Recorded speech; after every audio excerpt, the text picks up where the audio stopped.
नमस्कार मंडळी ठरलं तर मग या मालिकेचा आजचा भाग खूपच इंटरेस्टिंग आणि खूपच भारी दाखवलेला आहे. इकडे प्रियाने आता पूर्णाजीला तिच्या फोनवरती फोन केलेला आहे आणि स्वतःच्या प्रेग्नन्सीची न्यूज पूर्णाजीला सांगितलेली आहे.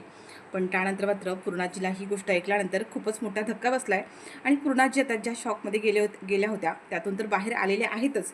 पण जेव्हा मात्र आता प्रियाचं हे सत्य त्यांच्यासमोर आलं आहे, म्हणजे प्रिया ही गरोदर आहे आणि अश्विनच्या बाळाची आई आहे, त्यामुळे पूर्णाजीने आता ह्या धक्क्यातून बाहेर आल्यानंतर खूप मोठा निर्णय घेतलेला आहे. सुभेदारांचा वारस असा जेलमध्ये लहानाचा मोठा होऊ शकत नाही, हे आता पूर्णाजीने तर सांगितलेलं आहे. पण प्रियाने जे लेटर लिहिलं होतं, जे कल्पनाच्या नावाने, ते लेटरसुद्धा तिकडे घरापर्यंत येऊन पोचले आणि प्रियाच्या प्रेग्नन्सीची न्यूज अक्षरशः सगळ्यांना समजले. आणि त्यानंतर कल्पना आणि पूर्णाजीने जो घेतलेला निर्णय आहे त्याच्यामुळे प्रिया आता पुन्हा एकदा जेलमधून बाहेर येणार आहे. तर मंडळी, आजचा भाग खरं तर खूपच इंटरेस्टिंग आहे, त्यामुळे थोडाही स्किप न करता शेवटपर्यंत पहा. आणि चॅनलवर नवीन असाल, चॅनलला अजूनही सबस्क्राईब केलं नसेल तर चॅनल आत्ताच सबस्क्राईब करून घ्या, म्हणजेच मालिकांचे असेच येणारे नवीन व्हिडिओज आणि नवीन अपडेट सगळ्यात आधी तुम्हाला आपल्या चॅनलवर पाहायला मिळणार आहेत.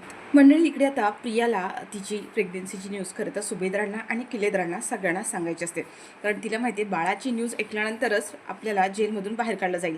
तोपर्यंत आपल्याला ह्या जेलमधून कोणीही बाहेर काढणार नाही आहे आणि अश्विन तर ही गोष्ट सांगणार नाही आहे. त्याच्यामुळे प्रिया आता इथे प्रतिमाला पत्र लिहिते आणि त्याच्यामध्ये तिने स्वतःच्या प्रेग्नन्सीची न्यूज तर सांगितलेली आहेच, पण सोबतच ही गोष्ट अश्विन, अर्जुन आणि चैतन्य तिघांना सुद्धा माहीत असून त्यांनी ही गोष्ट तुमच्यापासून लपून ठेवली. आता प्रिया ही हे पत्र जे आहे ते पाठवून देते तिने ज्या सांगितलेल्या पत्त्यावरती. पण प्रियाला तसं वाटतं की हे पत्र जर आईपर्यंत पोहोचलंच नाही तर त्यापेक्षा आपण एक काम करूया, आपण ही गोष्ट स्वतःच इकडे घरी फोन करून सांगूया.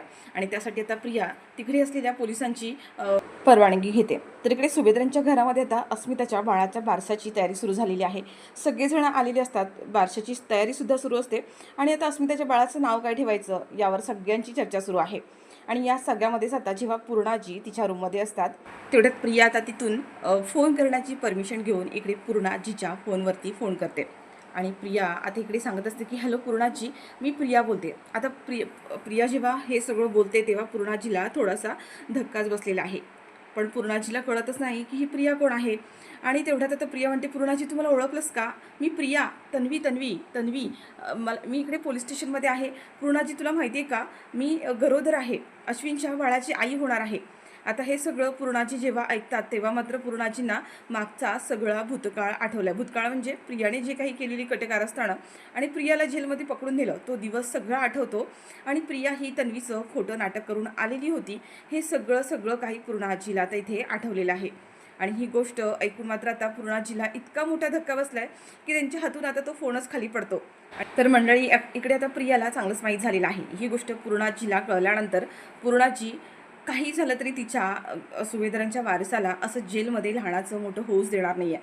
ती मला ह्या सगळ्यातून नक्कीच बाहेर काढेल आणि प्रियाचा प्लॅन आता इथे सक्सेसफुल झालेला आहे. इकडे पूर्णाजींच्या हातातला मोबाईल खाली पडतो आणि पूर्णाजीसुद्धा चक्कर येऊन खाली पडतात. इकडे सगळेजण डायनिंग टेबलवरती गप्पा मारत बसलेले असतात. म्हणजे आता इथे अस्मिताच्या बाळाचं नाव काय ठेवायचं ह्याविषयी सगळ्यांचं बोलणं चालू असतं. आणि जेव्हा आता पूर्णाजी खाली पडते हे प्रतापने पाहिलेलं असतं आणि प्रताप आता अगदी जोरातच ओरडतात पूर्णाजी, आणि त्यावेळेला आता इथे सगळेजण बसलेले आहेत ते धावत जातात. पूर्णाजींची ही अवस्था बघून सगळ्यांनाच खूप मोठा धक्का बसलेला आहे की पूर्णाजींना असं अचानक काय झालं. इकडे पूर्णाजींना आता त्यांच्या रूममध्ये घेऊन आल्यानंतर अश्विन हा आता त्यांच्या पूर्णाजींचे जे डॉक्टर आहेत त्यांना बोलावून घेतो आणि त्यांनी आता चेक केल्यानंतर पूर्णाजींना त्यांचा काही गोष्टी आठवायला लागलेल्या आहेत. प्रियाने ते सांगितलेले शब्द आता पूर्णाजीच्या कानावरती पडत असतात की प्रिया प्रेग्नेंट आहे आणि त्या गोष्टीमुळे पूर्णाजींना पुन्हा आणखीन एकदा त्रास व्हायला लागतो.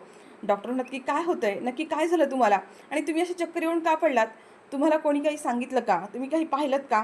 आता पूर्णाजींना पुन्हा पुन्हा तेच आठवत असतं.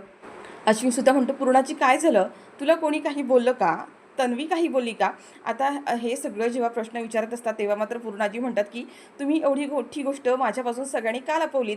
आता पूर्णाजींना मध्यंतरी काही दिवसात काही गोष्टी आठवत नव्हत्या, हे ते विसरूनच गेल्या होत्या आणि त्यांना पुन्हा तोच दिवस आठवतोय ज्या दिवशी प्रियाला अटक झालेली आहे.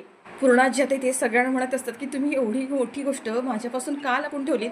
माझ्याशी सगळेजण खोटं का बोलत होतात? आता पूर्णाजी म्हणत असतात की ती प्रिया प्रेग्नेंट आहे ही गोष्ट तुम्ही मला का नाही सांगितलीत? आता पूर्णा आजींच्या तोंडून प्रियाच्या प्रेग्नेन्सीची गोष्ट खरं तर सगळ्यांना समजली आहे आणि सगळ्यांसाठीच हा मोठा धक्का आहे. म्हणजे ही गोष्ट कोणालाच माहीत नाही आहे. त्यावर आता डॉक्टर म्हणतात की पूर्णाजी, ही गोष्ट तुम्हाला कोणी सांगितली की प्रिया प्रेग्नेंट आहे? प्रिया कोण आहे तुम्हाला माहिती आहे का? पूर्णाजी म्हणतात की हो, तीच खोटाडी मुलगी, माझी खोटी तन्वी बनून ह्या घरात आली. आता डॉक्टरांना सगळं चित्र क्लिअर झालं, म्हणजे आता पूर्णाजींना सगळ्या गोष्टी आठवल्यात. डॉक्टर म्हणतात की मग तुम्हाला कोणी सांगितलं की ती प्रेग्नेंट आहे? त्यावर पूर्णाजी म्हणतात की आता तिने मला फोन केला होता.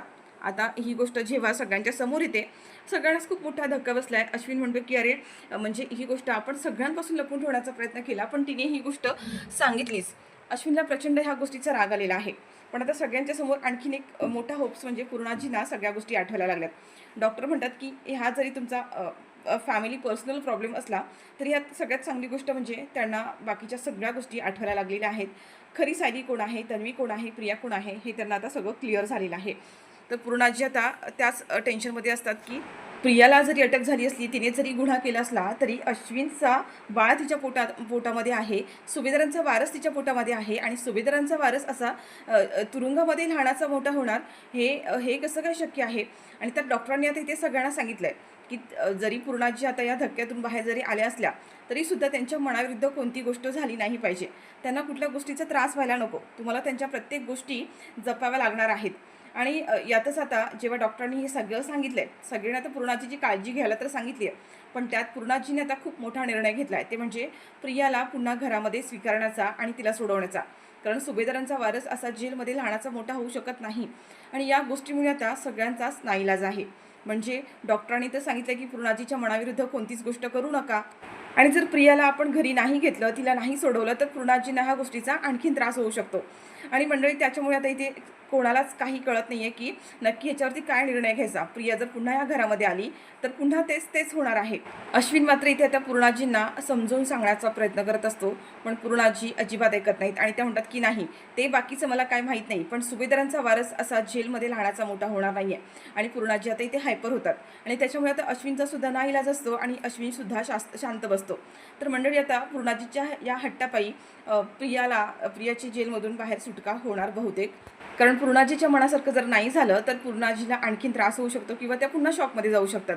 तर मंडळी इकडे आता जो महिपत आहे तो जेलमधून बाहेर आलेला आहे. इकडे महिपत जेलमधून बाहेर आल्यानंतर सगळ्यात पहिला तो सचिनचा तर आभार मानतोस, पण सचिनने सुद्धा आता त्याच्यासमोर एक अट ठेवली आहे, म्हणजे तो त्याच्याच घरामध्ये राहणार आहे. तर महिपत आता विचारतो की साक्षी कुठे आहे? मला असं वाटतं की जेलमधून बाहेर आल्यानंतर पहिलं माझ्या लेकीशी माझी भेट होईल. त्यावर सचिन म्हणतो की ती पुण्याला गेली आहे आणि ती तिकडे का गेली आहे त्याचं कारण तुम्हीच तिला विचारा. आता महिपत जेव्हा इकडे साक्षीला फोन करतो आणि त्याच्यावरून महिपतला कळतं की साक्षीने आता तिच्या चेहऱ्याची प्लास्टिक सर्जरी करून घेतलेली आहे आणि त्याच्यामुळे आता मंडळी इकडे साक्षीचा सुद्धा आवाजच दाखवला आहे फक्त, पण नवीन साक्षी कोण येणार आहे हे आपल्याला अजूनही कळलं नाही आहे. म्हणजे साक्षीने चेहऱ्यावर प्लास्टिक सर्जरी करून घेतली आहे हे मात्र आता कन्फर्म झालेलं आहे. महिपतला आता इथे साक्षी म्हणत असते की मी येत्या 2 दिवसातच पुन्हा मुंबईला येणार आहे. महिपत म्हणतो की लवकरात लवकर ये, कधी एकदा मी तुला डोळे भरून पाहतोय असं झालेलं आहे. तर इकडे सचिन हा महिपत जेव्हा असं म्हणत असतो तेव्हा तो मनातल्या मनात म्हणत असतो की हा माणूस खरंच सुधारल्याचं नाटक करतोय की खरंच सुधारला आहे काही कळत नाही, त्याचा अंदाजच येत नाही आहे. मला जर ही संपत्ती हडप करायची असेल तर ह्याचं खरं रूप मला आधी कळायला हवं की हा खरंच सुधारला आहे की ह्याची सगळी नाटकं सुरू आहेत. नाहीतर मी ह्याचा गेम करता करता हा माझा कधी गेम करायचा काही सांगताच येत नाही आहे. आता इकडे खरं तर सचिन हा महिपतला फसवतोय, कारण त्याला महिपतची सगळी प्रॉपर्टी हवी आहे, त्याला साक्षीमध्ये खरं तर काही इंटरेस्टच नाही आहे. पण महिपतसुद्धा तिकडे जे काही चांगलं वागण्याचं जे काही सुरू आहे ते सुद्धा त्याचं नाटकच आहे. तर मंडळी इकडे आता प्रिया मात्र जेलमध्ये प्रचंड खुश असते. प्रिया म्हणते की आतापर्यंत मी फोडलेला बॉम्ब सुभेदारांच्या घरामध्ये जाऊन फुटलासुद्धा असेल आणि सगळ्यांना ही गोष्ट समजलीसुद्धा असेल. आणि मला माहिती आहे ना, एकदा का ही गोष्ट त्या कल्पीला आणि पूर्णाजीला समजली तर ती मला इथून बाहेर काढल्याशिवाय राहणारच नाही आहे. ती मला ह्या जेलमधून नक्कीच बाहेर काढेल, कारण ती सुभेदारांचा वारस असा जेलमध्ये लहानाचा मोठा होऊच देणार नाही आहे. प्रिया मात्र आता इकडे प्रचंड खुश झालेली आहे.